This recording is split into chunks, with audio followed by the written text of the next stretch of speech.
Welcome to Bedtime Myths and Mysteries.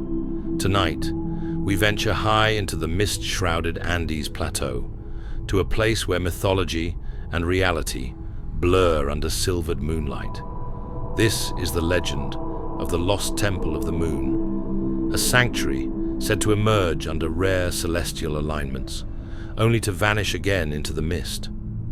Locals speak of 7 stone pillars arranged in a circle, ancient glyphs shimmering at midnight, and a courtyard open to the sky that seems to dissolve into stars.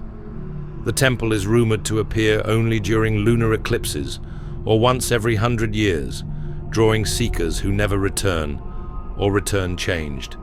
Its story intertwines dreams, disappearances, and whispers of knowledge too dangerous for daylight. Tonight, let your imagination drift through moonlit ruins, echoing chants in ancient Quechua and portraits of explorers whose final entries vanish before the ink dries. For centuries, oral traditions in villages in Bolivia and southern Peru told of a moonlit city of pale stone. Travelers spoke of pillars that glowed when the eclipse darkened the valley, of runes appearing on walls when moonlight struck them at precise angles. Shaman stories describe priests chanting under the lunar shadow, reading from scrolls that changed language when read aloud. The Lost Temple is not just a ruin, it's a living memory. In 1852, a British explorer named Dr. Ewan Halloran mapped 7 concentric circles on the plateau, lines in the snow that vanished when regarded directly, but appeared in aerial photographs, as he claimed. He noted anomalies, compass readings reversed, EKGs in his guide readings flatlined under moonlight, and drones malfunctioning when flown after sunset. He described in his journal a labyrinth of corridors that stretched into darkness, filled with libraries and alcoves of burnt mirrors. His final entry read, "Tonight, the moon rose red. I entered the last chamber. Someone read my name. After that, only his hat was found, perched on a 7th pillar with no footprints around it." In 1913, Peruvian archaeologist Consuelo Vera reported similar disturbances. 7 stones around each major ruin she studied, strange lunar glyphs etched into the base of monoliths, and corridors aligned perfectly with known eclipse paths. She claimed to have heard chanting in ancient Quechua, whispering, "We return under the waning silver."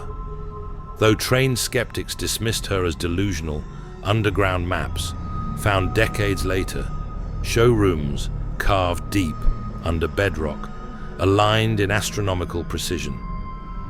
In 1949, mountaineer Francisco Delgado encountered a corridor of glowing glyphs during a lunar eclipse. His equipment, 2 infrared cameras, GPS, and audio recorders, failed simultaneously as he approached the temple site. Upon return, sequenced still footage showed walls that appeared and vanished, even though Delgado said he never saw any walls in reality. Audio saved only faint humming, and then silence. Delgado returned empty-handed, drawers in his tent shredded as if claws had passed through. Photos of drone scans later revealed geometric shapes beneath ice sheets. Modern accounts continue. In 2007, Brazilian researcher Helena Ortiz and her team explored a fjord valley inside the plateau during a predicted eclipse. They recorded bursts of electromagnetic noise, compasses spinning wildly, and a temperature drop to -20 degrees Celsius within 10 minutes. Officers scanned inside a mist-shrouded corridor and heard voices speaking their names 5 times each in perfect clips of Quechua. They fled before sunrise. Ortiz's video files glitched and restarted 3 times, images washed out by a silver glow. Skeptics argue the plateau's altitude, its geologic faults, and air pressure shocks create optical illusions during eclipses. Muons from cosmic radiation could disrupt electronics. Anomalous quartz veins could generate piezoelectric structures. Yet these scientifically plausible factors fail to explain the consistency of seven-pillar layouts, the recurring chant phrases, the visions shared by people from different decades, and the stories of memory alteration. The name Temple of the Moon never appears on any map or official record, but 7 burned circles of stone have been found by independent expeditions, each matching coordinates aligned with eclipse paths. Occult legends deepen the mystique. Some believe the temple was built by a civilization that predated the Incas, worshipping a lunar goddess whose influence extended through time. They say the temple is not lost. It is concealed in a twilight dimension that overlaps with this world only during rare lunar alignments. The temple is said to choose who may enter.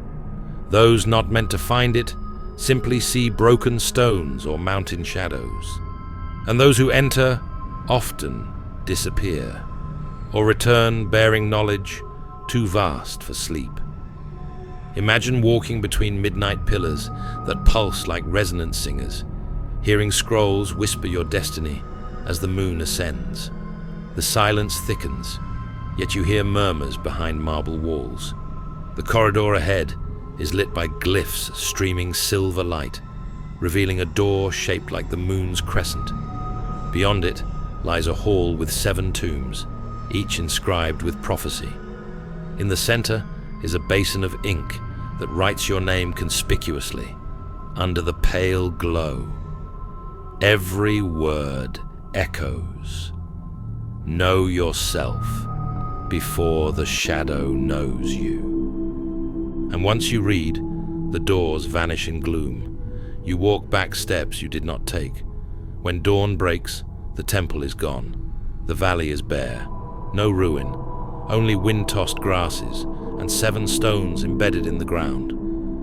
You are left with prophecy and memory. Some say the temple gave them healing visions. Others speak of madness creeping like cold ink into their dreams. Whether the temple exists or not, the story endures.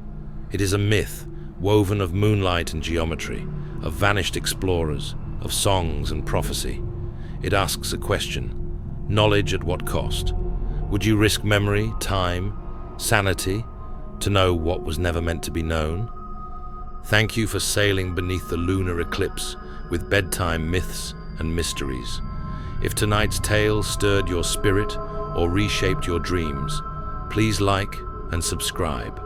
We offer new legends under the silver moon every week.